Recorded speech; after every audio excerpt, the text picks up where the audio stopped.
আসসালামু আলাইকুম ওয়া রাহমাতুল্লাহ। প্রিয় দর্শক, চলুন আল্লাহ রাব্বুল আলামিনের তরফ থেকে রিজিক বৃদ্ধির 6টি আমল আমরা জেনে নেই। মুমিন হিসেবে আমাদের নিয়ত থাকবে অধিক রিজিক অর্জনের মাধ্যমে আল্লাহর রাস্তায় খরচ করা, পরিবারের দেখাশোনা করা, অপরকে সাহায্য করা এবং জান্নাত অর্জন করা। স্বার্থান্ততা থেকে আমাদের মুক্ত থাকতে হবে। যদি আপনার নিয়ত এমনটাই হয়, তাহলে কোরআন ও সুন্নাহ থেকে আহরিত এই 6টি উপায় আপনার জন্য আজ উপস্থাপন করছি আমি এই ভিডিওতে। রিজিক বৃদ্ধির 6টি উপায়ের মধ্যে নম্বর 1, তাকওয়া। যে আল্লাহকে ভয় করে, আল্লাহ তার জন্য নিষ্কৃতির পথ করে দিবেন এবং তাকে তার ধারণাতীত জায়গা থেকে রিজিক দিবেন। সূরা তালাক আয়াত 2-3। এটি আমার সবচেয়ে প্রিয় আয়াতগুলোর একটি। জীবনে বহুবার আমি মুত্তাকি ব্যক্তিদেরকে ধারণাতীত অধিক উৎস থেকে রিজিক পেতে দেখেছি। এটা আল্লাহর ওয়াদা এবং আল্লাহর ওয়াদা অবশ্যই সত্য। আমাদের উচিত রিজিকের ব্যাপারে তাকওয়া অবলম্বন করা এবং বিপদ ও পরীক্ষার মুহূর্তে তাকওয়ার উপর অবিচল থাকা। তাকওয়া সাফল্যের চাবিকাঠি। 2, তাওয়াক্কুল। যে ব্যক্তি আল্লাহর উপর ভরসা করে তার জন্য তিনিই যথেষ্ট। আল্লাহ তার কাজ পূর্ণ করবেন। আল্লাহ সব কিছুর জন্য একটি পরিমাণ স্থির করে রেখেছেন। সূরা তালাক আয়াত নম্বর 3। উপরের আয়াতটির বাকি অংশ আমাদের আলোচনায় সেভাবে স্থান পায় না। প্রথম অংশ তাকওয়ার কথা বলে, দ্বিতীয় অংশ তাওয়াক্কুলের। তাওয়াক্কুল করার অর্থ হল আপনার যা প্রাপ্য তা আল্লাহ আপনাকে দেবেনি। সে দৃঢ় বিশ্বাস অন্তরে ধারণ করে সর্বোচ্চ চেষ্টা করে যাওয়া। কঠিনতম মুহূর্তেও আল্লাহর সাহায্যের উপর আস্থা রাখা। রিজিকের তালা খোলার একটি গুরুত্বপূর্ণ হাতিয়ার এই তাওয়াক্কুল। নম্বর 3, দান সদকা। কে আছে যে আল্লাহকে উত্তম ঋণ দিবে, ফলে তিনি তার জন্য বহুগুণে বাড়িয়ে দিবেন? সূরা বাকারা আয়াত নম্বর 245। রিজিক বাড়ে কিনা এই পরীক্ষা করার জন্য দান সদকা করা ঠিক নয়। আমরা দান সদকা করব গরিব ও অভাবীদের সাহায্য করার নিয়তে। নিয়তের বিশুদ্ধতা ও দানের মানের ভিত্তিতে সওয়াব 10 থেকে বহুগুণে পর্যন্ত বৃদ্ধি পায়। যেসব দিনদার মুসলিম প্রচুর রিজিক লাভ করেন, তাদের বৈশিষ্ট্য হল দানশীলতা। তাকওয়া ও তাওয়াক্কুল অবলম্বনের পাশাপাশি যারা সদকা করেন, তাদের রিজিকের পরিমাণ হয় কল্পনাতীত। নম্বর 4, কৃতজ্ঞতা।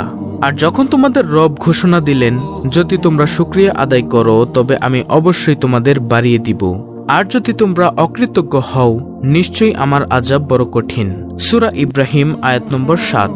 রিজিক বৃদ্ধি করার চতুর্থ উপায় হল আল্লাহ আপনাকে যা দিয়েছেন তা যত কমই মনে হোক না কেন তার ব্যাপারে কৃতজ্ঞ হওয়া।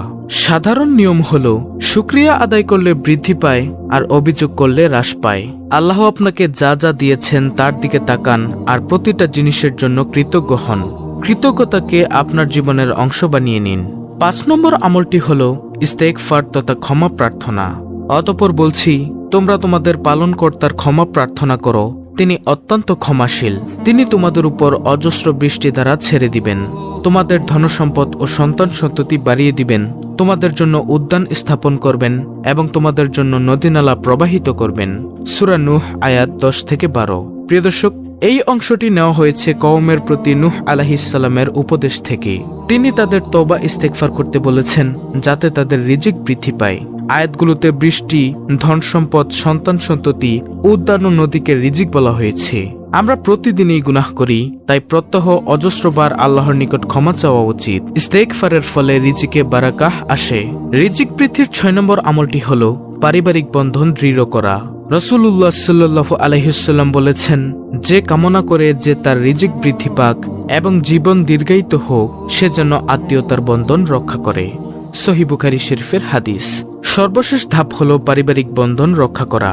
একজন মুসলিম কখনো পারিবারিক বন্ধন ছিন্ন করে যে যার পথে চলে যেতে পারে না। এককেন্দ্রিক হতে পারে না। ছোটখাটো বিষয় নিয়ে ভাই বোন, স্ত্রী, শ্বশুর শাশুড়ি, পিতামাতার সাথে সম্পর্ক বিচ্ছিন্ন করতে পারে না। বরং যত বেশি ত্যাগ, যত বেশি ধৈর্য ধারণ করা যায় এবং পারিবারিক বন্ধন রক্ষায় যত বেশি ত্যাগ করা যায়, আল্লাহর দরবারে তার উচ্চ মাকাম হয়ে যায়। পারিবারিক বন্ধন রক্ষায় সচেষ্ট হলে আল্লাহ আমাদের রিজিক ও হায়াতে বারাকাহ দিয়ে দিবেন। এটি আল্লাহর গ্যারান্টি। প্রিয় দর্শক, রিজিক বৃদ্ধি করার আরেকটি উপায় হল বিয়ে করা। বহু লোক বিয়ে করতে কেবল এ কারণে বিলম্ব করে যে আরেকটু স্বাবলম্বী হয়নি, আরেকটু ধনী হয়নি। তারা ভাবে এখন বিয়ে করলে স্ত্রীকে খাওয়াবে কি, পরাবে কি। অথচ বিয়ে বন্ধনে আবদ্ধ হওয়া সচ্ছলতা লাভের অন্তরায় নয়, বরং সহায়। পবিত্র কোরআন হাদিসে বিয়ে বন্ধনে আবদ্ধ হওয়াকে সচ্ছলতা লাভের অন্যতম উপায় বলে উল্লেখ করা হয়েছে। মহান আল্লাহ বলেছেন, তোমাদের মধ্যে যারা বিয়েহীন তাদের বিয়ে সম্পাদন করে দাও, এবং তোমাদের দাস ও দাসীদের মধ্যে যারা সৎকর্মপরায়ণ তাদেরও। তারা যদি নিঃস্ব হয় তবে আল্লাহ নিজ অনুগ্রহে তাদের সচ্ছল করে দিবেন। আল্লাহ প্রাচুর্যময়, সর্বজ্ঞ। সূরা নূর আয়াত নম্বর 32। চারিত্রিক নিষ্কুলতা অর্জন করার জন্য যে ব্যক্তি বিয়ে করবে তাকে মহান আল্লাহ সাহায্য করবেন মর্মে হাদিসে প্রতিশ্রুতি এসেছে। হযরত আবু হুরায়রা রাদিয়াল্লাহু তাআলা আনহু বলেন, রাসূলুল্লাহ সাল্লাল্লাহু আলাইহি ওয়াসাল্লাম বলেছেন, 3 ব্যক্তি এমন যাদের প্রত্যেককে সাহায্য করা মহান আল্লাহ নিজের উপর অপরিহার্য করে নিয়েছেন। 1. আল্লাহর রাস্তায় মুজাহিদ। 2. যে বিয়েকারী চারিত্রিক পবিত্রতার উদ্দেশ্যে বিয়ে করে। 3. যে মোকাতাব গোলাম মুক্তিপণের অর্থ আদায়ের ইচ্ছা রাখে। সুনানে আন-নাসাই হাদিস নম্বর 3120। প্রতিটি প্রাণীর জীবন ধারণের জন্য আল্লাহ তাআলা এমন বিশেষ দানকে রিজিক বলা হয় যা নির্ধারিত সময় প্রয়োজন ও চাহিদা অনুযায়ী প্রদান করা হয়, আর তার মাধ্যমে প্রাণীটির সার্বিক উপকার সাধিত হয়। রিজিক সেটাই যা বান্দার উপকারে আসে।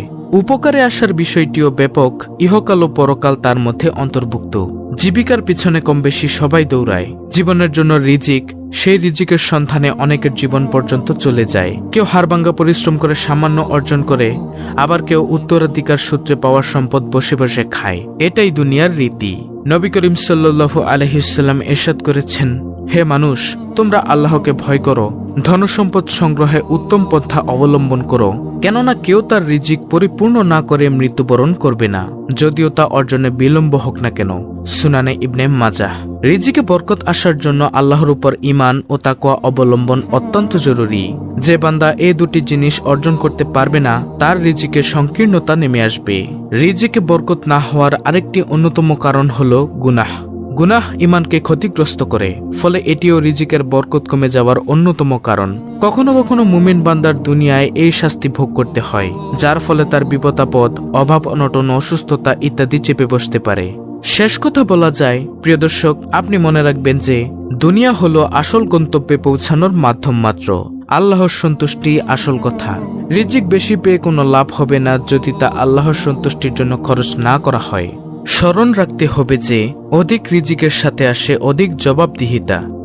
আমরা আমাদের জানমাল কোন পথে ব্যয় করছি তার জন্য আখিরাতে আল্লাহর নিকট অবশ্যই হিসাব দিতে হবে। তো প্রিয় দর্শক, এই ছিল আমাদের আজকের ভিডিও, অত্যন্ত গুরুত্বপূর্ণ একটি ভিডিও।